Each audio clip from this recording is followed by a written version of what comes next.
하지 말아야 하는 이유는 모든 의사결정 과정을 명시화하지 않았기 때문에 생기는 겁니다.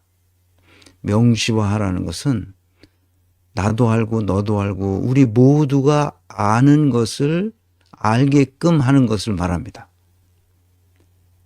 그래서 지금 그 윤석열과 김건희와 명태균이 했던 여론 조작은 블록체인 기술의 명시화 능력을 이용했다면 그런 일이 발생하지 않죠.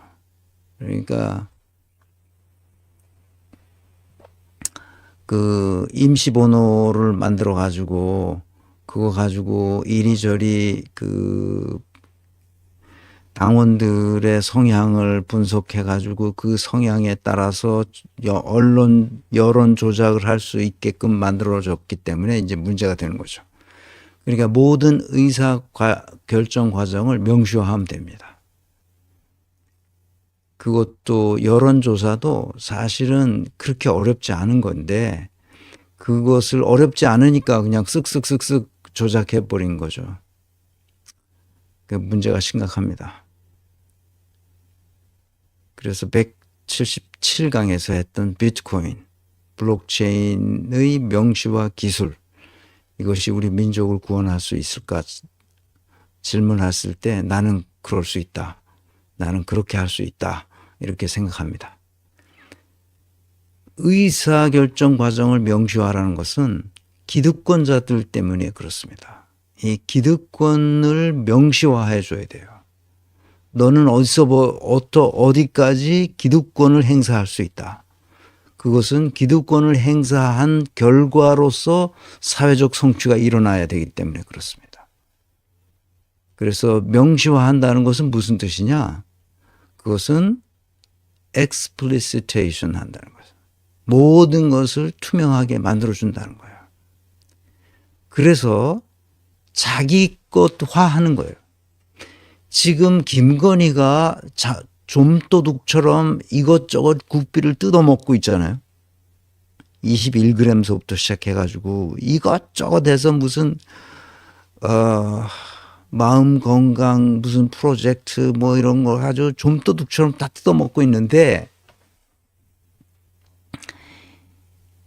그게 남의 거를 하기 때문에 남의 거를 빼앗는 그 기술을 부리는 거거든요. 이 좀도둑들이 다 남의 걸 빼앗는 거란 말이에요.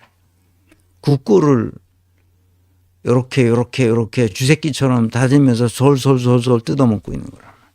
근데 그것이 자기 거라면 그렇게 하겠어요? 그렇게 안 할 거 아니야. 그지? 그러니까 사유화하는 거예요. 자기 것이 되도록 만들어주는 거예요. 그러니까 자기 거를 왜 자기가 뜯어먹겠어. 자기 거니까 아주 보호하고 열심히 닦고 갈고 닦아서 깨끗하게 만들고 아주 투명하게 만들고 누가 보더라도 잘했다는 이야기 칭찬을 들을 수 있도록 자기 직무를 만들어 갈 거 아니야. 그래서 자기 직무를 사유화하는 게 중요해요. 내가 이건 귀국한 이후 지금까지 30년이 넘게 계속 주장한 거예요. 그러니까 이 인사이동이 없어요. 인사이동이. 이거는 끝까지 내가 가져가는 거예요. 이 직무에서 잘못됐으면 내가 다 책임져야 돼요. 그래서 독일의 인사 조직론에서 인사 이동이라는 것은 거의 특별한 경우가 없으면 인사 이동을 하지 않습니다. 내가 주거래 은행으로 쓰고 있는 은행, 요 동네에 있는 거죠, 다. 뭐 우리 동네 사람들이 다 쓰는 은행인데, 거기 가면 아니 1년도 안 돼서 직원이 바뀌어. 그래서 내가 여기서 20년 이상 살았는데 맨날 바뀌는 거야. 가면 딴 애가 와 있어. 딴 애가. 그 텔러 이 창구에 앉아 있네. 아니, 그래서 내가 물어봤어. 아니, 왜 이렇게 자주 바뀌냐? 그랬더니 이 감독원에서, 금융감독원에서 이렇게 한 군데 오래 앉아 있으면 부정부패가 생기기 때문에 이걸 계속 돌린다는 거야. 우리 공무원들이 계속 돌리는 거나 똑같이 은행도 그렇게 돌리고 앉았어요. 그러니까 엉망진창이 되는 거야. 그 직무를 가지고 끝까지 갈 수 있도록 그렇게 해야 됩니다. 그게 어떻게 하면 그렇게 할 수 있느냐? 명시화하면 되는 거야. 명시화하면.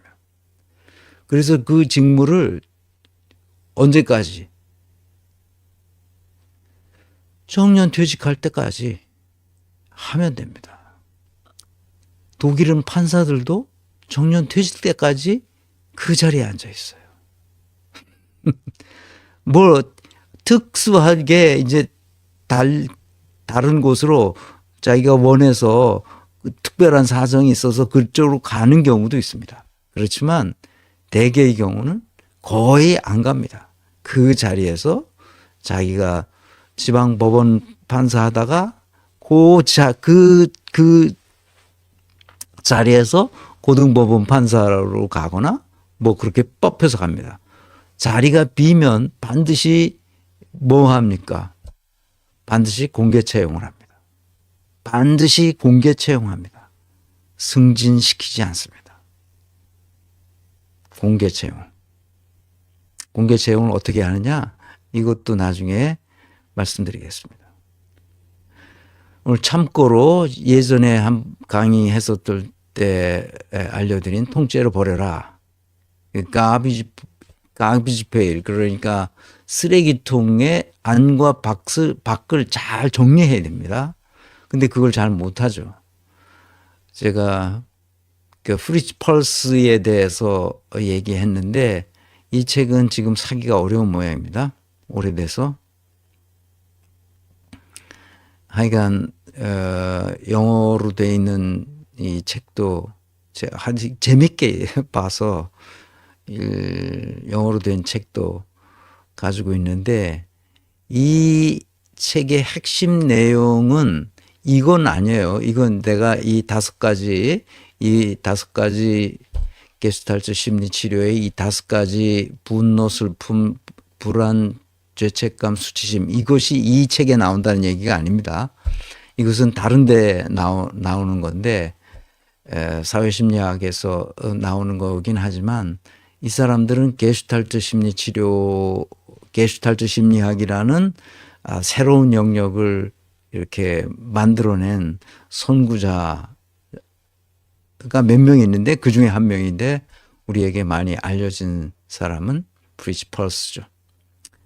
이 펄스는 유대인이어서 46년에 이제 미국으로 건너가서 그 나치의 박해를 피해서 남아공으로 일단 33년인가 갔다가 46년에 이미 이 게슈탈트 심리학을 거의 완성된 상태에서 46년에 미국으로 가서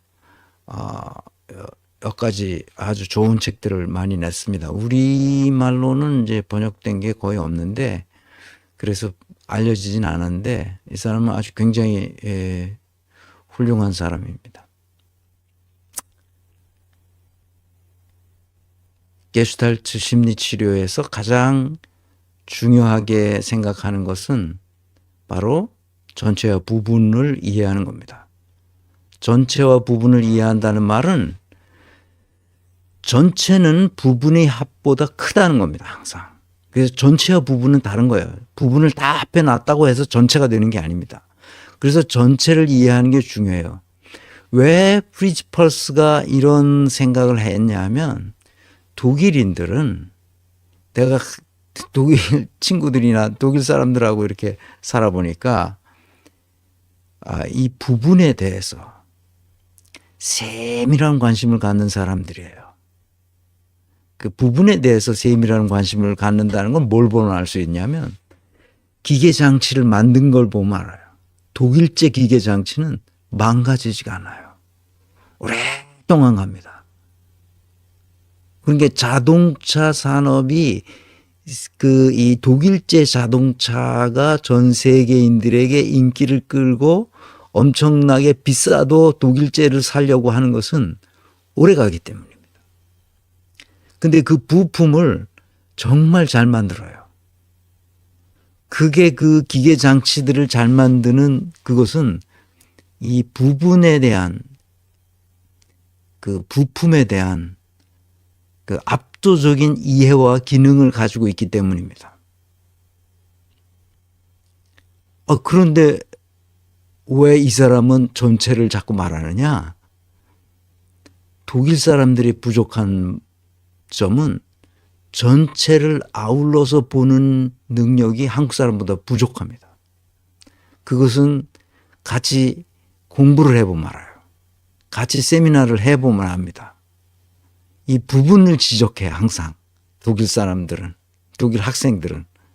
근데 나는 부분은 별로 그렇게 중요하지 않다고 생각하는 경향이 있었어요. 나도 한국 사람이니까.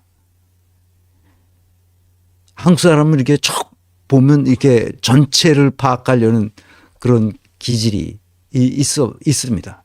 그런데 독일 사람들은 전체보다는 하나하나를 다 따서요.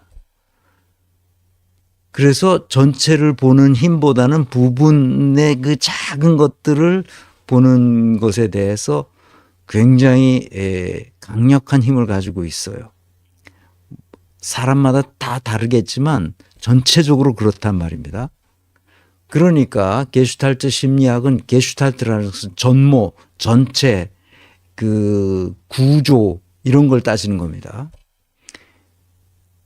그래서 학자들이 그 심리도 부분 따지는 게 아니라 그 심리 전체가 하나의 모습으로 나타나도록 개념화해야 된다는 것을 강조한 사람들이 게슈탈트 심리학자들이었어요. 그래서 전체가 중요하다. 그래서 독일인들에게 그걸 가르치기 시작했죠. 그러니까 2000이 아니라 1920년대, 30년대. 그러니까 나치가 나오기 이전에 이 게슈탈트에 관심을 가졌죠. 이 사람들이 프로이트에게도 이제 같이 공부를 하고 그랬었던 사람들입니다. 다. 그래서 현재의 감정을 이해하는 게 중요하다.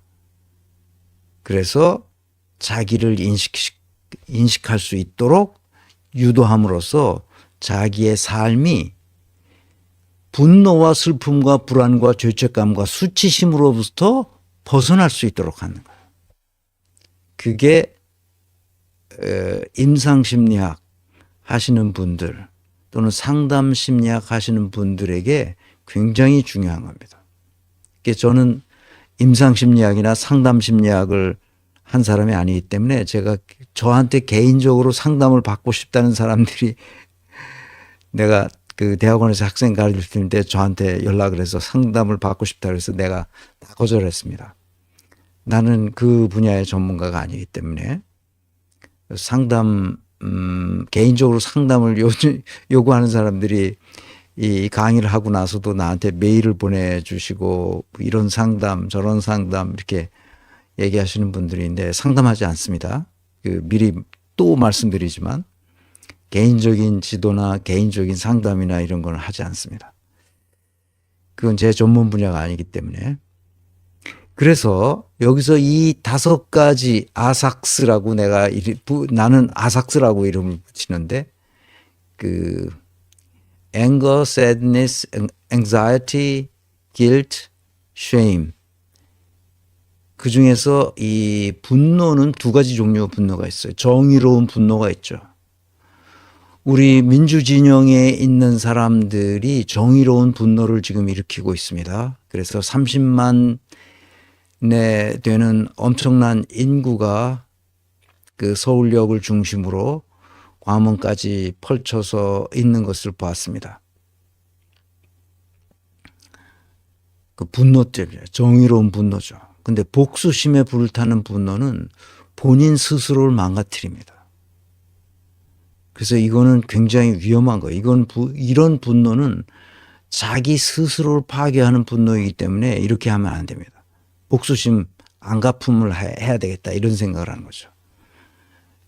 내가 강진구 기자에 대한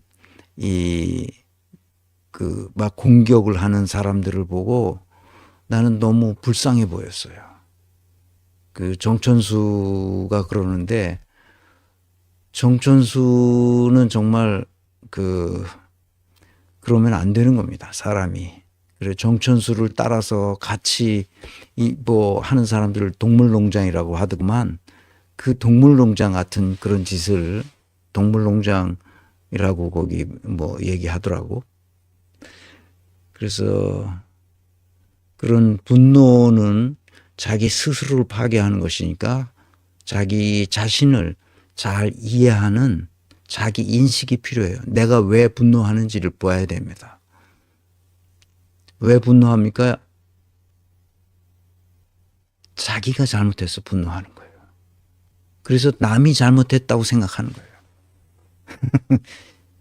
그 잘못은 자기 스스로부터 나와요.